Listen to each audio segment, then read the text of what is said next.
عنكم عن أم سلامة رضي الله عنها أن النبي صلى الله عليه وسلم استيقظ ليلة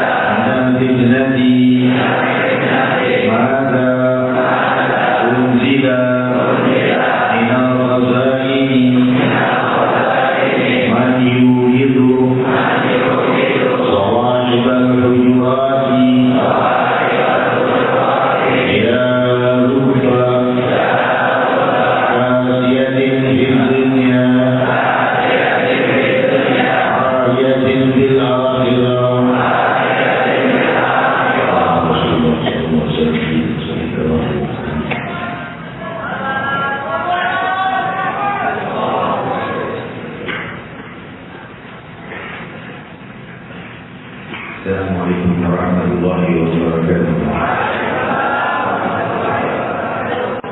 Hamdan lillazi khassana bi Muhammadin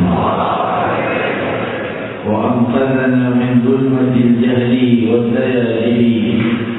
Alhamdulillahi alladzi hadana bi'abdihi al-mukhtar man da'ana ilayhi bil izni wa qad nadana labbaika ya man dallana wa hadana. Sallallahu wasallam wa baraka alaihi wa ala alihi. Alhamdulillahi alladzi jama'ana fi hadzal majma'il karim. Walhamdulillahi alladzi jama'ana fi hadhihi al-munasabah. Walhamdulillahi alladzi jama'ana fi hadzal majlis al-mubarak. Limpahan puji kehadirat Allah Subhanahu wa ta'ala, cahaya kemogahan yang abadi, cahaya kasih sayang yang abadi, cahaya pengampunan yang abadi, cahaya kelembutan yang abadi, kelembutannya mengungguli segenap kelembutan, menamakan dirinya dinamakan oleh sang Nabi Arhamur Rahimin, lebih berkasih sayang dari semua yang mempunyai sifat kasih sayang. Ya Allah menciptakan sifat kasih sayang untuk hamba-Nya, dan Dialah samudra kasih sayang yang abadi. Allah hadirat dalami makna ucapan sang Nabi dalam doanya, ya Arhamar Rahimin. Wahai yang maha lebih berkasih sayang dari semua yang berkasih sayang. Jika kita mendalami maknanya, kita akan sampai pada samudra kasih sayang Allah yang lebih dari semua yang menyayangimu. Allah, merugilah mereka yang menutup dirinya dari cahaya kasih sayang Allah. Merugilah mereka yang menolak kelembutan Allah. Merugilah mereka yang menolak cahaya pengampunan Allah. Semoga aku dan kalian selalu terang benderang jiwa dan sanubari dan jasad kita dengan cahaya kelembutan Allah, dengan cahaya pengampunan Allah, dengan cahaya kasih sayang Allah. Ya Arhamar Rahim. Wahai yang maha berkasih sayang melebihi semua yang mempunyai sifat kasih sayang, kalimat ini akan membuka keluhuran dan hubungan mulia dari rahmatnya Allah kepadamu. Ana inda dhanni 'abdi bi. Demikian diriwayatkan di dalam hadis qudsi riwayat Imam Bukhari dan lainnya. Aku bersama hambaku, aku bersama persangkaan hambaku. Jika hambaku menginginkan kasih sayangnya, maka sungguh Allah sedang ingin menyayanginya. Jika seorang hamba merindukan Allah, maka sungguh Allah rindu Jika seorang hamba merasa dirinya ingin mendapatkan pengampunan dan meminta maaf dan ampun kepada Tuhan Penciptanya, sungguh doa dan munajatnya itu menandakan Allah ingin mengampuninya. Hadirin hadirat, oleh sebab itu Allah menenangkan jiwa para pendosa yang putus asa dari kasih sayangnya. Qul ya ibadiyalladzina asrafu ala anfusihim la taqnatu min rahmatillah innallaha yaghfiru dzunuba jami'a. Katakan wahai hamba-hambaku, jangan berputus asa dari kasih sayang Allah. Hamba-hambaku yang telah melampaui batas dalam berbuat zalim atas dirinya, ibadiyalladzina asrafu ala anfusihim la taqnatu, wahai kalian yang telah berputus asa di dalam kasih sayangku karena sudah banyak berbuat dosa, jangan putus asa dari kasih sayang Allah. Adakah yang lebih indah dari Allah yang memanggil semua yang telah berbuat jahat dan hal-hal yang dibenci, dilaknat dan dimurkainya, namun Dia Allah masih memanggil mereka, jangan putus asa dari kasih sayangku. Demikian Allahu Allah. Hadirin hadirat, terangi jiwamu dengan cahaya keindahan Allah, maka hari-harimu semakin indah. Semoga Allah melimpahkan keindahan dalam hari-hari kita dan kebahagiaan dunia dan akhirat, zahirah wa batinah. Hadirin, Ramadan dengan segala kemuliaannya telah lewat dari usia kita, dan tidak kita ketahui apakah masih akan jumpa dengan Ramadan yang akan datang ataupun tidak. Telah lewat malam-malam tarawih, telah lewat buka bersama, puasa bersama, dan kemuliaan Lailatul Qadar dan lainnya. Namun hadirin hadirat, penjiwaan dalam menjiwai rahasia kemuliaan Ramadan akan membekas di hari-hari setelah Ramadan. Kemuliaannya tidak sirna, pahala-pahalanya tidak sirna, dan tarbiyah ruhiyah jasadiyah yang ada di bulan Ramadan akan berlanjut di hari-hari lainnya jika kita menjaganya. Yaitu kita akan mudah melakukan puasa sunnah karena sudah terbiasa puasa sebulan. Kita akan terbiasa qiyamul lail dan salatul tahajud karena sudah terbiasa bangun sahur. Demikian indahnya Allah tahu bahwa orang-orang banyak yang sulit untuk bangun tahajud karena sibuknya dalam pekerjaan sehari-harinya. Allah jadikan puasa Ramadan pakai ada waktu sahur. Untuk apa? Nanti setelah Ramadan mereka lebih mudah sampai pada kemuliaan tahajud, ruku dan sujud berduaan dengan Allah Subhanahu wa taala semata, mensucikan, mengagungkan namanya. Dan Allah Subhanahu wa taala berfirman di dalam hadis qudsi riwayat Imam Bukhari dan Muslim bahwa Allah Subhanahu wa taala menyeru di sepertiga malam terakhir kepada hamba-hambanya, barang siapa di antara hamba-Ku yang berdoa akan dijawab, barang siapa yang mohon pengampunan Ku maafkan, barang siapa yang bertobat Ku terima taubatnya. Seruan itu memanggil semua mereka yang mau bertamu kepada Allah di sepertiga malam terakhir. Namun para pecinta Allah, tidak ada yang bangun sholat malam tahajud, meninggalkan kasurnya, ranjangnya, dan istirahatnya untuk Sang Maha yang paling berhak dicintai Allah, terkecuali orang yang dicintai Allah. Semoga aku dan kalian di antara mereka. Dawamkan bangun sholat malam walaupun bukan di waktu sahur.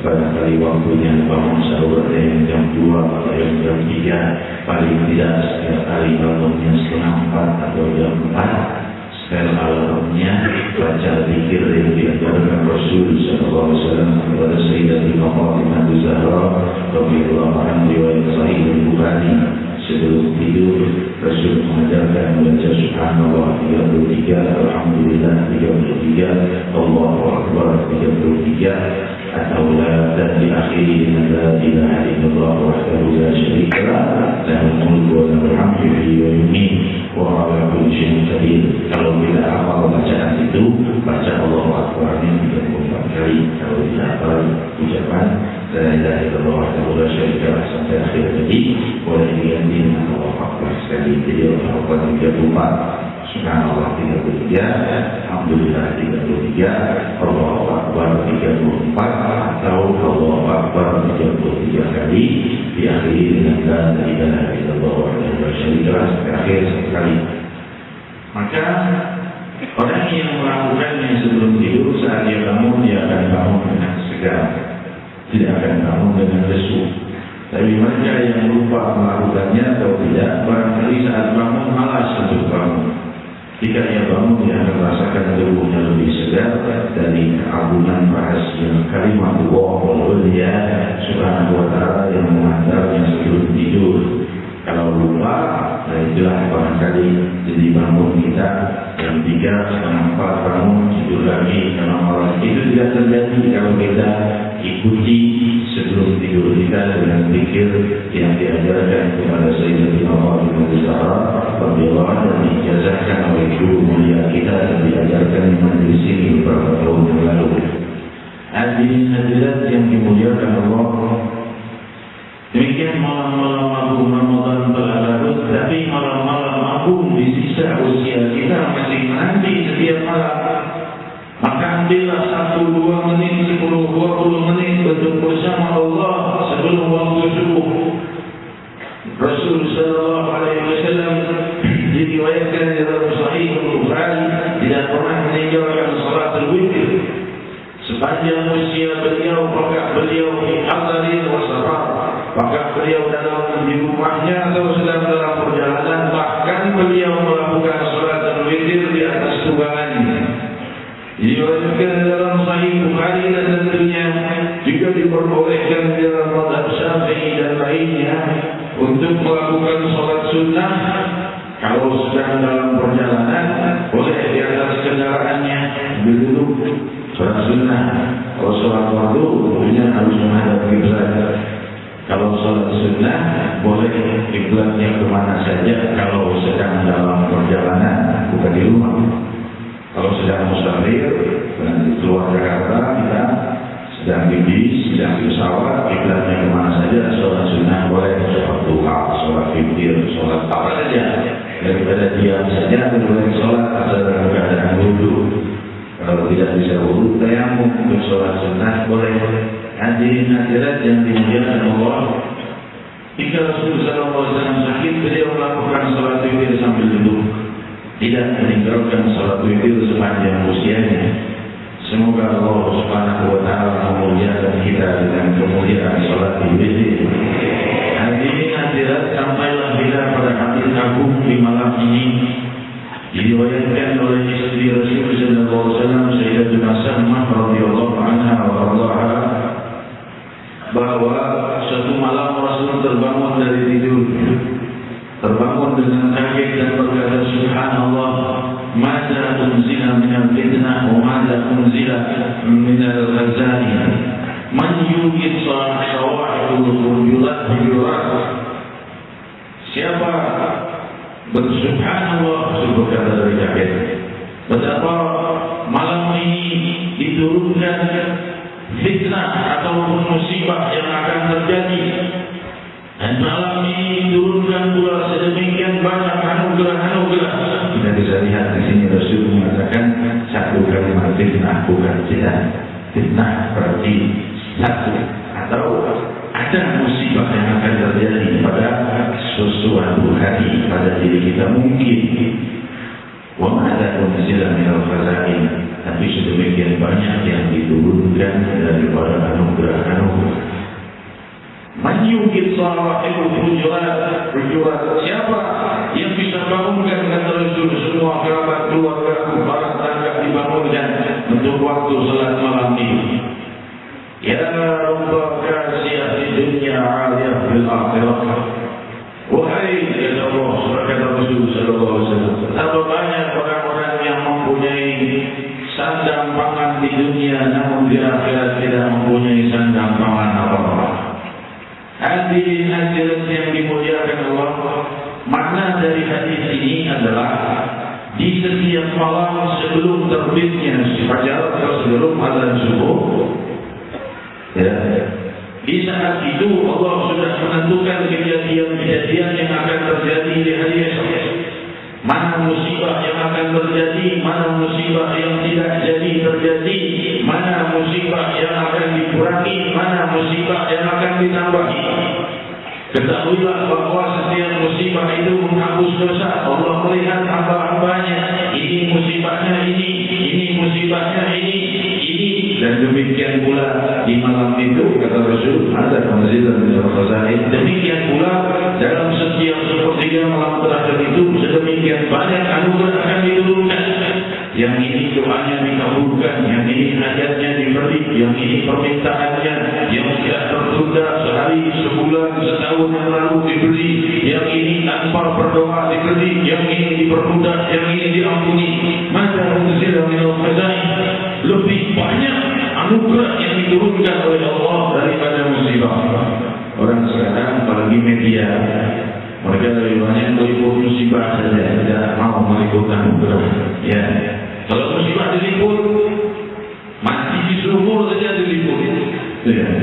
Majlis yang hadir ratusan ribu pemuda muslimin muslimat berzikir bertawaf, tidak ada media yang mau meliput kecuali 1-2 detik saja. Hadirin hadirat, jadi manusia yang melihat tiap hari kita misi musibah. Kapan adanya anugerah Allah? Inilah salah satu jalan musuh-musuh Islam menghancurkan cinta iman kita kepada Allah.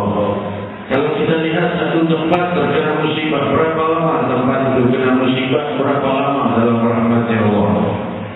Berapa tempat di muka bumi yang kena musibah, berapa tempat yang tidak terkena musibah. Berapa banyak pendosa kena musibah, berapa banyak pendosa yang tidak kena musibah. Berapa banyak mukmin yang dikenai musibah, berapa banyak mukmin yang tidak kena musibah. Tentunya fazail lebih banyak daripada fitnahnya, anugerah lebih banyak daripada cobaannya. Kehidupan kita sepanjang lahir hingga wafat, kenikmatan tidak pernah putus. Kenikmatan mendengar barangkali tiba-tiba sakit pendengaran, tapi kenikmatan melihat terus. Barangkali ia sakit tidak bisa melihat, tapi kenikmatan lainnya berjalan selalu. Demikian kenikmatan bergerak, sakit tidak bisa bergerak, tapi tetap kenikmatan iman tidak dicabut darinya. Dia non-muslim jauh daripada kelembutan Allah yang abadi, tapi tetap Allah tidak tutup kemungkinan dia masuk ke dalam Islam dan mendapat keluhuran yang abadi. Kenikmatan terus berlanjut dan tidak pernah terhenti. Dan Rasul bersabda, tiada yang lebih sabar dari Allah, didustakan dan difitnah, namun Allah Subhanahu wa taala tetap memberikan rezeki. Didustakan dikatakan mempunyai anak, dikatakan mempunyai banyak Tuhan yang lain. Didustakan Allah dan difitnah, dan Allah tetap memberi. Inilah Allah yang Maha Penyabar. Hadirin hadirat, beruntung mereka yang memahami betapa indahnya Allah dan betapa ruginya mereka yang selalu menghindar dari Sang Maha Pengasih dan Maha Penyayang. Maka dalam setiap malam itu Rasul sallallahu alaihi wasallam ingin membangunkan orang supaya salat tahajud, supaya jika terjadi hal-hal yang buruk di hari esok diganti buru-buru oleh Allah. Karena dia bangun di saat itu. Ada zina minal fazail, dengan doa dan munajat Allah akan jauhkan daripada musibah. Karena saat-saat seperti malam itu Allah sedang menentukan anugerah-anugerah yang akan diturunkan. Mungkin kenikmatan di hari esok yang sudah ditentukan untukmu dikalikan oleh Allah dan diperbesar. Mungkin musibah hari esok akan terjadi, disingkirkan oleh Allah, digantikan yang lebih kecil atau digantikan dengan kebahagiaan. Itulah Sang Maha Pengatur yang selalu mengatur dengan kelembutannya wa kullu yawm huwa fi sha'n. Dan setiap hari Allah itu selalu mengatur dan mengatur. Hadirin hadirat yang dimuliakan Allah. Oleh sebab itu, Sayyidina Abdullah bin Umar radhiyallahu anhu ketika dia masih kecil, dia berkata melihat para sahabat kalau punya mimpi-mimpi cerita kepada Rasul, punya mimpi-mimpi cerita kepada Rasul sallallahu alaihi wasallam. Demikian riwayat Sahih Bukhari. Berkata Sayyidina Abdullah bin Umar, aku juga pengen mimpi yang indah-indah. Ini hari akhirat jadi pelajaran untuk kita. Mimpi bukan suatu tujuan. Ya, tujuan hidup kita lihat apa yang terjadi pada Abdullah bin Umar radhiyallahu anhu. Dia berkata, kalau aku banyak ibadah pasti dapat mimpi baik. Aku pasti orang soleh kalau dapat mimpi. Maka dia banyak beribadah dapat mimpi yang mulia. Datang pada Rasul dan bercerita, ya Rasulullah, mimpiku seperti ini. Maka Rasul berkata, inna Abdullah rajulun salih law kana yaqumu min al-lail. Rasul sallallahu alaihi wasallam berkata, wahai Abdullah, kau itu tergolong hamba yang saleh kalau orang yang bangun malam. Bukan masalah mimpimu, mimpi tidak mimpi, kau termasuk orang yang saleh kalau seandainya banyak sholat malam.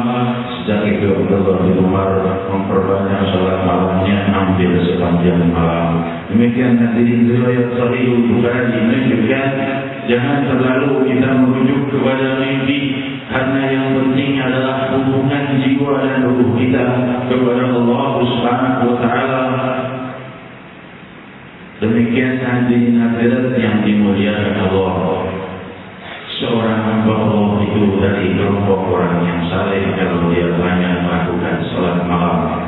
Semoga Allah Subhanahu wa taala menghalalkan dan memberikan kemudahan bagi kita untuk mencapai kemuliaan dia mulai. Hadirin hadirat yang dimuliakan Allah, Rasul sallallahu alaihi wasallam pula mengajarkan kepada kita untuk tidak menyebar luaskan dosa-dosa kita. Rasul bersabda riwayat Sahih Bukhari, inna ummati fil mu'afah illa al-mujahirin. Umatku itu di dalam maafnya Allah dan cepat sekali diampuni Allah. Namun mereka itu banyak yang tidak atau dihambat pengampunannya oleh Allah karena mereka banyak cerita tentang dosa-dosanya pada orang lain.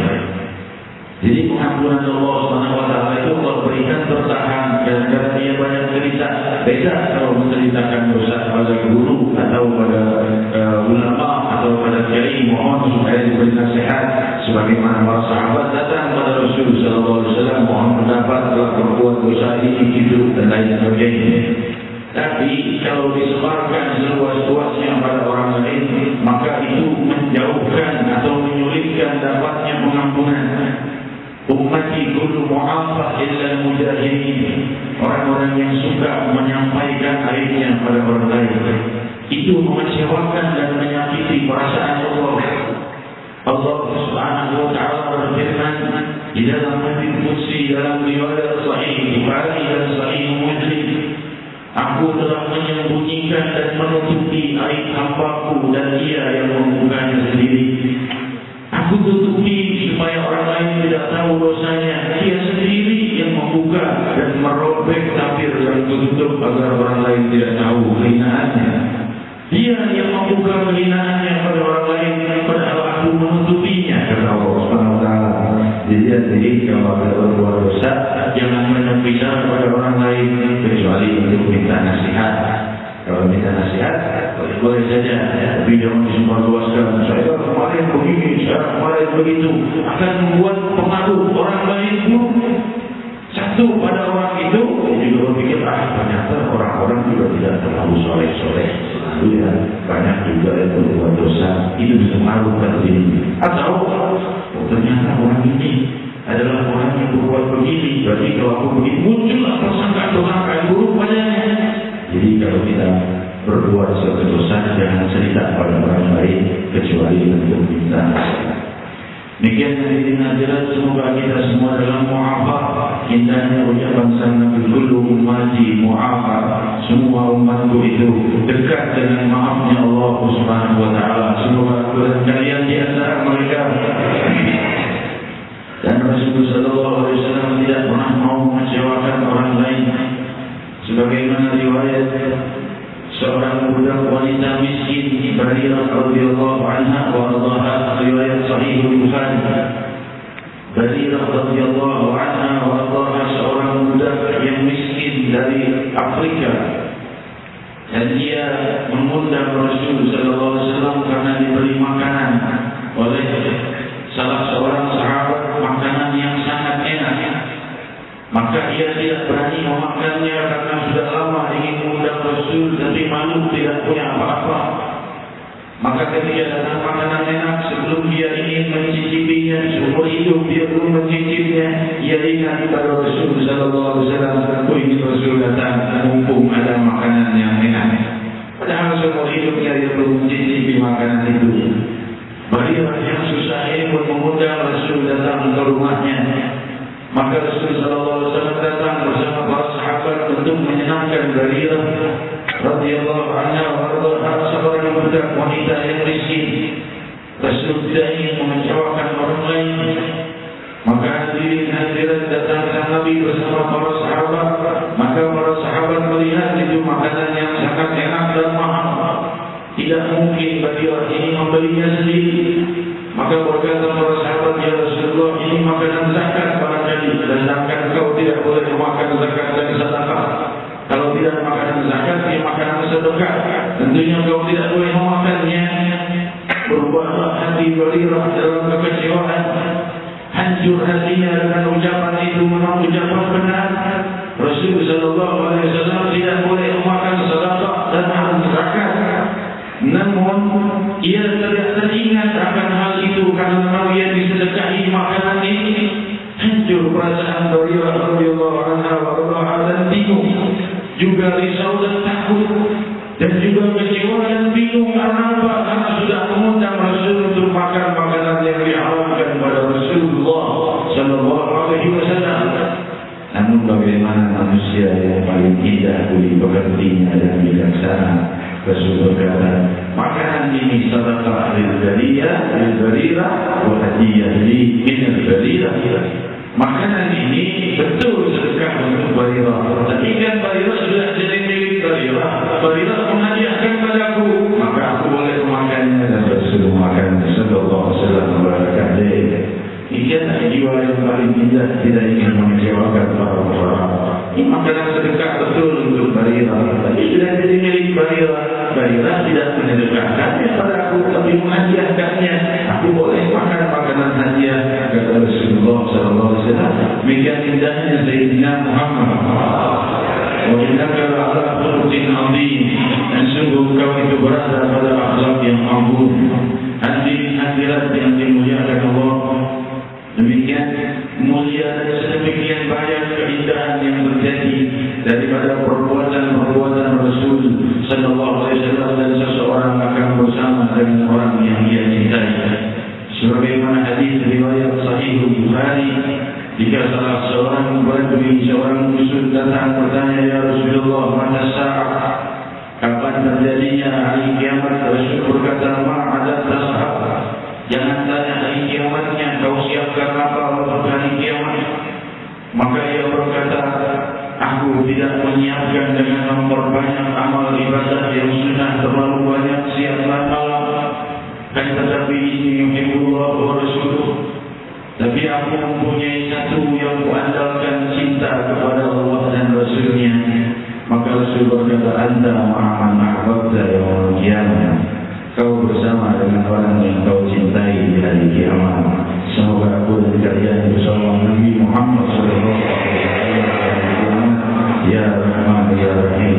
Hadirin hadirat, saya tidak berpanjang lebar menyampaikan tausiah karena nanti setelah majelis selesai, setelah sidang tutup, kita teruskan dengan musyawarah bersama bagi yang mau.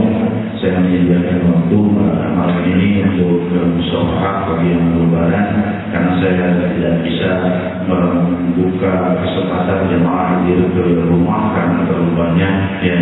Karena juga tangga banyak mengeluhkan kalau terlalu banyak parkiran dan lain sebagainya. Tangga juga ramai parkirannya dengan keluarga kerabat mereka. Jadi saya tidak mau mengganggu mereka. Kita di sini silaturahmi bersama bagi yang mau. silakan tidak apa kita silaturahmi dengan dulu Mari kita juga saudari-saudariku yang di sini tidak bisa berjabat tangan langsung bagi dirinya, kita semoga selalu bersama dalam kehidupan dunia dan akhirat. Hadirin hadirat demikian tentunya dengan tertib setelah selepas majlis nanti.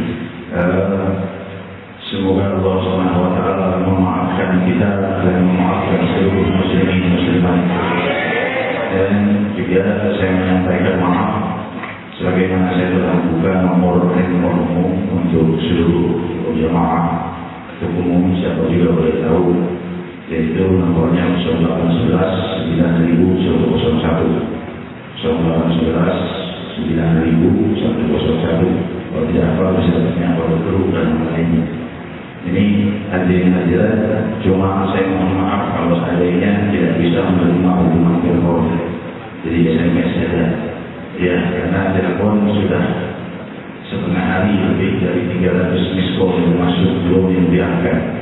Ya, SMS lebaran baru malam minggu saya umumkan nomor telepon ini malam 1. Ya, sampai tadi sore lebih dari 2.500 SMS yang masuk. SMS lebaran, gimana mau jawabnya? Ya. Gimana saya ini mau jawab? Kalau dengan lisan juga tidak bisa dijawab. 2.500 orang bicara. Hadirin hadirat yang bergerak itu tentunya belum setengah hadirin yang SMS tentunya 2.500 yang SMS berada di mohon maaf kalau saya tidak bisa dijawab. Yang SMS minta doa akan saya jawab, kalaupun tidak dijawab tentunya sudah saya doakan walaupun tidak dijawab. Yang bertanya kalau seandainya punya guru, punya ustaz, tempatnya tanya kepada gurunya dan ustaznya. Kalau tidak punya guru atau jauh dari guru, boleh tanyakan kepada saya.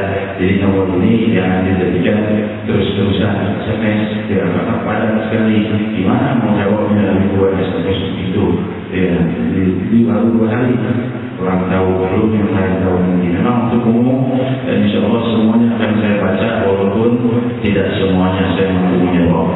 Maka bagi yang telah SMS dan belum dijawab, saya ucapkan mohon maaf. Karena saya tidak mau juga mengecewakan seluruh jemaah dan semua yang ingin silaturahmi. Tapi kemampuan saya sungguh jauh. Seorang hamba pendosa saja yang mengharapkan pengampunan Allah dari doa saudara-saudari dan jemaah semua. Tidak lebih dari itu.